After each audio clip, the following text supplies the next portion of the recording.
ગુજરાતમાં વિપક્ષ તરીકે ઉભરી આવતી પાર્ટી એટલે કે આમ આદમી પાર્ટી છે હવે જે પ્રચાર પ્રસાર સભાઓ છે તે કરી રહી છે અને આ સભાઓ અંતર્ગત ભારતીય જનતા પાર્ટી અને કોંગ્રેસના શાસનમાં થયેલા જે કામો છે તેને લઈને આકરા પ્રહારો કરવામાં આવે છે। પછી ગોપાલ ઇટાલિયા હોય, રાજુ કરપડા હોય, પ્રવીણ રામ હોય કે પછી રેશમા પટેલ હોય, આ બધા જ છે આમ આદમી પાર્ટીના તેઓ જે ભારતીય જનતા પાર્ટી અને કોંગ્રેસ દ્વારા જે ભ્રષ્ટાચાર કરવામાં આવ્યો હોય તેવા આક્ષેપો કરી રહ્યા છે અને સામાન્ય જનતાને જાગૃત કરવાનો એક પ્રયાસ કરી રહ્યા છે। ત્યારે રેશમા પટેલે છે ભારતીય જનતા પાર્ટી પર ખૂબ આકરા પ્રહારો કર્યા હતા। આજે તેની જ વાત કરવી છે। નમસ્કાર, BS9 TV ન્યૂઝમાં આપની સાથે હું ભૂપતિ વિશાવડિયા। આમ જોઈએ તો જ્યારથી વિસાવદર અને કડીની જે પેટા ચૂંટણીઓ છે ત્યાં આમ આદમી પાર્ટીનો વિસાવદરમાં જે વિજય થયો ત્યારબાદ ગુજરાતમાં વિપક્ષમાં એક મજબૂત વિપક્ષ તરીકે આમ આદમી પાર્ટી છે તે ઉભરી આવી હોય તેવું લાગી રહ્યું છે। ખેડૂતોના પ્રશ્નો છે કે ભ્રષ્ટાચારની કોઈ વાત આવે ત્યારે આમ આદમી પાર્ટી છે તેને ઉજાગર કરવાના પ્રયત્નો કરી રહી છે। ખાસ કરીને તેઓ દ્વારા સદસ્યતા અભિયાન જે ચલાવવામાં આવી રહ્યું છે તે અંતર્ગત ઘણા લોકો છે આમ આદમી પાર્ટીમાં જોડાઈ રહ્યા છે।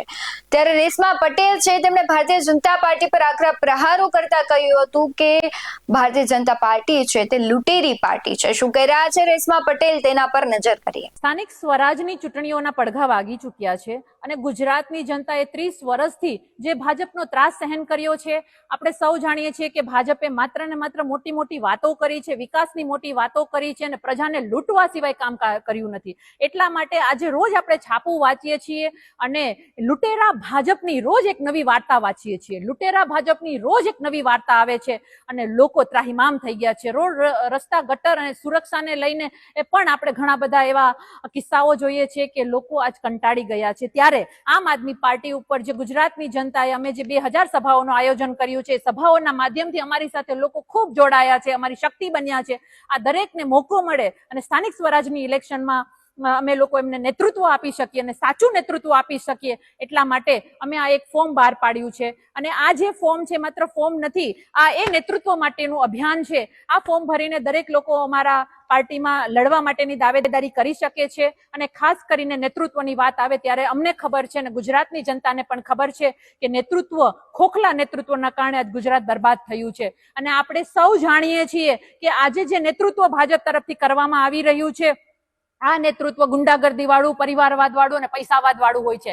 આમ આદમી પાર્ટી ઉપર જે ગુજરાતની જનતાએ વિશ્વાસ કર્યો છે, અમે સામાન્ય ઘરમાંથી આવતા લડાયક માતાઓ, બહેનો, યુવાનોને નેતૃત્વ આપવા માટે તૈયાર છીએ અને એના માટે જ આ ફોર્મ બહાર પાડવામાં આવ્યું છે। અને ખાસ કરીને મહિલા નેતૃત્વની વાત કરું તો આપણે સૌ જાણીએ છીએ કે મહિલા નેતૃત્વ એ માત્ર કાગળ ઉપર હોય છે, કાગળ ઉપર નેતૃત્વ આપી દેવામાં આવે છે પણ એ જ્યારે એની પાછળ તમે જોવામાં આવે છે ત્યારે એનો પરિવારનો પુરુષ જે છે એ પોતે સાઇન કરી અને વહીવટ કરતો હોય છે। પરંતુ આમ આદમી પાર્ટી એ મહિલા નેતૃત્વને પણ મજબૂત બનાવવા માટે સક્ષમ અને મજબૂત મહિલા નેતૃત્વને જગ્યા આપશે। એના માટે દરેક લોકો, યુવાનો, મહિલાઓ આ ફોર્મ ભરી અને અમારી પાર્ટી સાથે જોડાઈ શકે છે અને આગામી ઇલેક્શનના માધ્યમથી આપણે 30 વર્ષથી લૂંટેરા ભાજપને ઘર ભેગું કરવાનો જે સમય છે એ સમય આવી ગયો છે। એમાં સૌ સહભાગી થાવ એવું આહવાન કરું છું। ધન્યવાદ। આમ તો વિપક્ષનું કામ હોય છે કે જે સત્તામાં પાર્ટી હોય તેનો વિરોધ કરવો, પરંતુ ધીમે ધીમે હવે જે કૌભાંડો બહાર આવી રહ્યા છે, ભ્રષ્ટાચાર બહાર આવી રહ્યા છે, તેના પરથી હવે લોકોનો વિશ્વાસ છે સત્તામાં હોય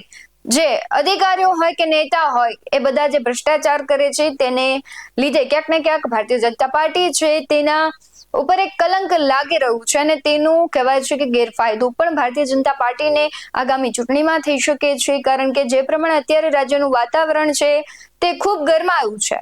આમ આદમી પાર્ટી છે સતત ચર્ચામાં રહી છે, બીજી બાજુ કોંગ્રેસ છે એ પણ હવે ધીમે ધીમે ફરી એક વખત એક્ટિવ થઈ હોય તેવું લાગી રહ્યું છે અને હવે બીજી જ બાજુ ભારતીય જનતા પાર્ટી માટે આ બંને પાર્ટીઓ છે તે ક્યાંક ને ક્યાંક મુશ્કેલી સમાન સાબિત થાય તેવું લાગી રહ્યું છે। તમને શું લાગી રહ્યું છે કમેન્ટ બોક્સમાં જરૂરથી જણાવજો। આવા જ વધુ અહેવાલો સાથે ફરી મળતા રહીશું। તમે અમારી YouTube ચેનલને સબસ્ક્રાઇબ કરવાનું, અમને Facebook અને Instagram પર ફોલો કરવાનું ભૂલશો નહીં। બાકી અમને અપડેટ્સ મેળવવા માટે જોતા રહો BS9 TV ન્યૂઝ। નમસ્કાર।